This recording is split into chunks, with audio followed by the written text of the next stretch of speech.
DSP টাউনশিপের Saratchandra road এলাকায় তৃণমূলের পতাকা খুলে ফেলে দেওয়ার অভিযোগ। শুরু হয়েছে তৃণমূল বিজেপি তরজা। স্থানীয় একটি গোলাইয়ে তৃণমূলের পক্ষ থেকে পতাকা লাগানো হয়েছিল।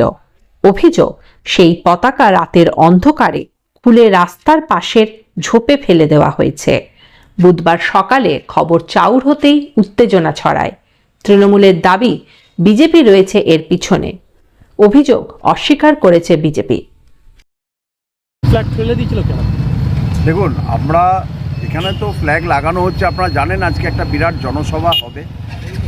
দুর্গাপুর ইস্পাত নগরীর এই জনসভা নিয়ে মানুষের মধ্যে একটা অভূতপূর্ব সাড়া পাওয়া যাচ্ছে এবং তারই বহিঃপ্রকাশ হিসাবে আমাদের কর্মীরা এখানে সমস্ত ফ্ল্যাগ বেঁধেছিল। সেই ফ্ল্যাগগুলো হঠাৎ করে দেখতে পেলাম যে কিছু দুষ্কৃতিকারী তারা আমাদের অজান্তে এগুলোকে রাতের অন্ধকারেই হোক বা খুব ভোরের দিকেই হোক, তারা এগুলো সমস্ত খুলে নিয়ে তারা এগুলোর জায়গাতেই খুলে দিয়েছিল। ভেবেছিল এইভাবে তারা মানুষের মন থেকে তৃণমূলকে সরিয়ে দিতে পারবে। কিন্তু তৃণমূল কংগ্রেস তো আর মানুষের মনের ভিতরে যেভাবে তার উন্নয়নের পথ নিয়ে বাংলাকে যেভাবে নতুনভাবে আমরা সাজিয়েছে আমাদের নেত্রী মমতা বন্দ্যোপাধ্যায় এবং অভিষেক বন্দ্যোপাধ্যায়ের নেতৃত্ব, সেখান থেকে এই ফ্ল্যাগ খোলার রাজনীতি, এই নোংরা রাজনীতি, ওই রকম একটা সাম্প্রদায়িক ভারতীয় জনতা পার্টির লোকেরা ছাড়া এই ধরনের নোংরা রাজনীতি করবার মানসিকতা পশ্চিমবঙ্গের কেউ নেই। আর দুর্গাপুরের শান্তিপ্রিয় মানুষদের মধ্যে কিছু এই টাইপের মানুষ এসে জুটেছে যারা এসআইআরে সাধারণ মানুষের নাম বাদ দেওয়ার চেষ্টা করছিল, ব্যর্থ হয়েছে, যারা সাধারণ মানুষের দ্বারা প্রতিহত হয়েছে, যারা সর্বত্র পরিত্যক্ত এবং পরিত্যাজ্য, সেই সমস্ত মানুষরা এখন ফ্ল্যাগ খুলবে বিভিন্নভাবে। এরপর দেখবেন আরও নানা রকম সাধারণ মানুষের ঘরের জিনিসপত্র চুরি থেকে আরম্ভ করে ডাকাতি, রাহাজানি এইসবে নেমে পড়বে ওই ভারতীয় জনতা পার্টির লোকেরা। এইটাই তাদের কাজ এবং সেই কাজই তারা করেছে। আমরা উত্তেজনা প্রশমিত করতে চাই।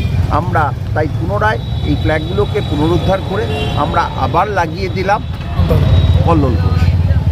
তো রয়েছে এরকম একটা সন্ত্রাসের আবহ তৈরি করে রেখে দিয়েছে। বিজেপির এই কালচার নেই। আমরা সমস্ত পার্টিকে শ্রদ্ধা করি, সম্মান করি, ফ্ল্যাগকে সম্মান করি। দল খারাপ হতে পারে, ব্যক্তি খারাপ হতে পারে, মুখ্য খারাপ হতে পারে, কিন্তু ফ্ল্যাগটা কিছু খারাপ করেনি। কিন্তু তৃণমূলের কালচার গতকাল সারা বাংলা জুড়ে লালগোলা, দুর্গাপুর, আসানসোল সর্বত্র যে ঘটনা ঘটেছে, গুন্ডামি করেছে, সেটাকে আটকানোর জন্য, ঘুরিয়ে দেওয়ার জন্য পরিকল্পিতভাবে তৃণমূলের ঝান্ডা নেতারাই পুড়িয়ে দিয়েছেন, কর্মীরাই পুড়িয়ে দিয়েছেন, শিখিয়ে দিয়েছেন। আর তৃণমূলের ঘাড়ে পুড়িয়ে দেওয়ার পরে বিজেপি ঘাড়ে দেওয়ার চেষ্টা করছেন। আমাদের কেউ যুক্ত নেই, তার প্রমাণ বহুবার হয়েছে। গত 13 তারিখে হয়েছে ঝান্ডাবাদে এই ঘটনা ঘটেছিল। ওসি ভালো পদক্ষেপ নিচ্ছেন। এই ঝান্ডা পূরণের কালচার তৃণমূলে আছে, আমাদের নেই। আমরা বিজেপি করি, রাষ্ট্রভক্তি আমাদের মধ্যে আছে, চেতনা আছে, দরকার শ্রদ্ধা করি। তৃণমূলের কালচার বললাম, তারা লাগিয়েছেন, তারাই পুড়িয়েছেন। আর আটকানোর জন্য বিজেপি বদনাম করার চেষ্টা